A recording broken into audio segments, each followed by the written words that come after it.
Well, we're going to get into another conversation now where we'll be talking about funding agriculture, and we're joined by the Managing Director of the Agricultural Finance Corporation, and that is Lucas Meso, joining us live from our City Center studio.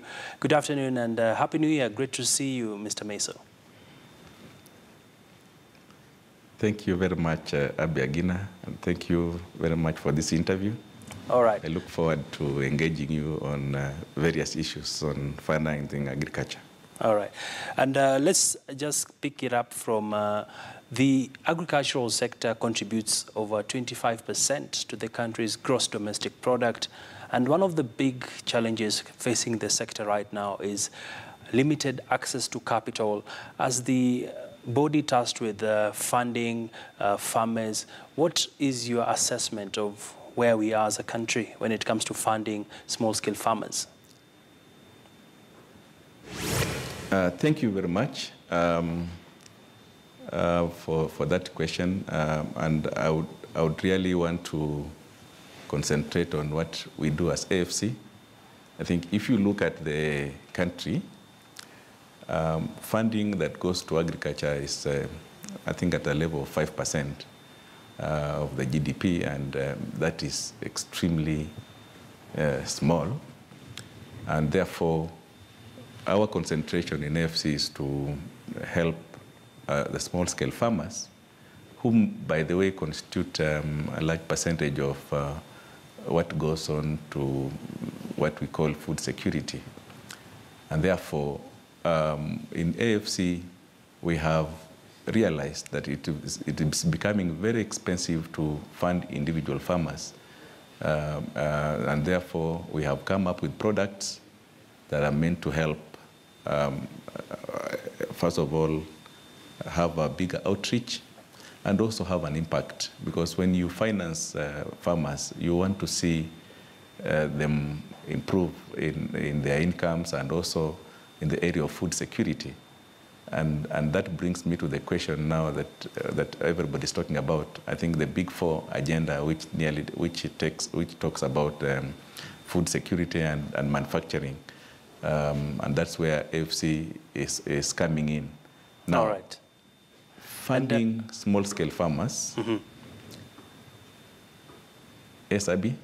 Yes, carry on. I can hear you. I wanted to say we have, as AFC, come up with various funding models, and most one that we are now piloting on is called Cooperative Ride-on Access Window, where we are collaborating with the cooperative movements in the country so that we can reach as many farmers as possible.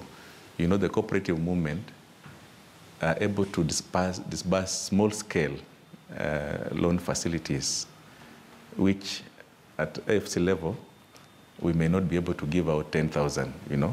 Sure. We are also looking at what we call anchor models.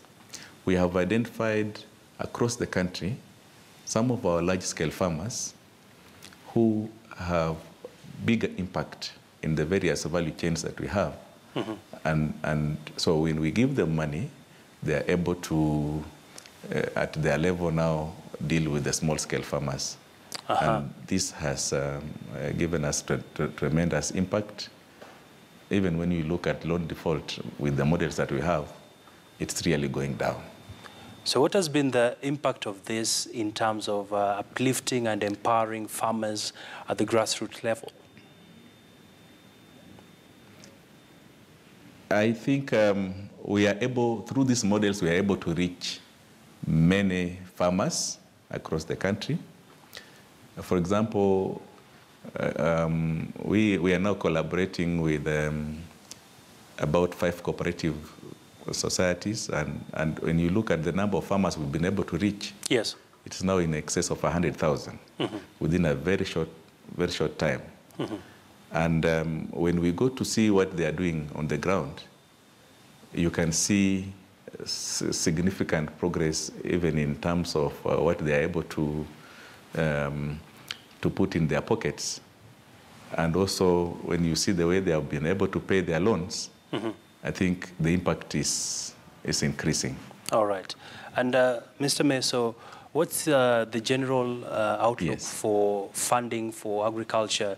We've seen, like we started off, you talked about the great underfunding that has happened in agriculture, not only in Kenya, but also in Africa. What is the future for financial solutions in terms of better funding farmers at very pocket-friendly interest rates, if I may say so? First of all, Abby, I want to encourage you to be a farmer, because it's only through farming that you are able to get what I call pure income, because it's pure, you know, there are no corners. And therefore, what I see great future, because the only business that will be able to give you quick cash flows, I think, is when you engage as farming as a business. You know, in 3 months, 6 months, you are able to have money in your pocket. So I see many financial institutions now targeting the area of agri-business. Yes. And therefore, for AFC, for example, now we just negotiating with the African Development Bank, a very huge loan facility that may be coming on board maybe in the next 6 months. And that can only go a long way in telling you that there's future in agriculture attracting affordable credit. And obviously at AFC, you know, our interest rates are 10% per annum. In that area, we are the lowest, and we want to have as many people on board as possible. All right. We do look forward to... And also when you look... Actually, we've run out of time, Mr. Meso, but it's an interesting topic, and we'll definitely be pushing this agenda further, and we look forward to hosting you in the near future here on KTN Business Today. Many thanks for your insights and your great input. Thank you very much, Abby, and I will be in your studios maybe again next week. All right. We want to bring you good news and good things that we are doing at AFC. All right. Thank you very much. Sir.